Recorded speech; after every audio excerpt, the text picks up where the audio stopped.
Good morning, traders. I'm Michael Sabo, Senior Market Strategist with RJO Futures here on April 1st with some commentary here in the energy markets. Let's get started. Crude prices off to a great start this morning. May contract trading around $49.30 a barrel. It's up about $1.70. It's 3.5% move higher so far in this morning here.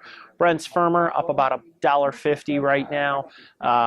Taking a look at net gas, a little bit lower here. We're down about 3 to 4 cents. Complex firmer, RBOB's up about 5 cents. Heat's up about a little over 3 cents. Talking about the crude oil market here right now. Today's high, again here we're trading around 49.30. We took out yesterday's high. Yesterday's high was 48.65, so we took that out earlier this morning, but that was after a bit of a weaker start here. This morning here, crude prices were down around $47 a barrel, actually took out yesterday's low. The market's really made quite a turn here to the upside, and we've seen a big outside day, and like I said, so far here, holding above yesterday's high.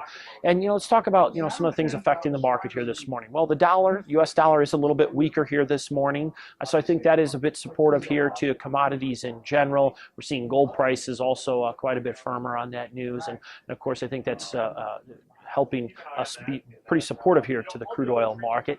Equities market's kind of weak here right now. I think it's a little unstable right now. S&P has been a little bit weaker, although it's up off the lows here, so not really too much help here to the crude oil market, but nonetheless, we did have EIA data came out here this morning, and that, we saw another build in the stockpiles, and that's something that we really have been seeing. No surprise there. Traders were looking for a build of about 4.25 million barrels.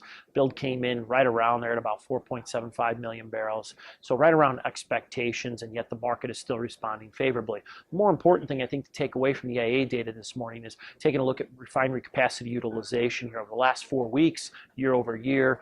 At the commercial level here, it seems to be very strong. It's been running stronger than year-ago levels. So I think there's certainly an appetite there. And I also think here, if you take a look at the RBOB stocks there, there seems to be strong demand there, as we've seen a little bit of a draw there in the overall stocks here. So I think that's going to help create some additional demand for crude prices. Now, the other thing I think worth noting here, there's been a little bit of talk in the news here, these ongoing talks with Iran and the P5+1. So far they seem to be going smooth there. I think the thing that traders need to focus on there is that if they do reach some type of resolution, and maybe there's some sanctions that are lifted, there's a possibility that we could see some additional Iranian oil flowing onto the market.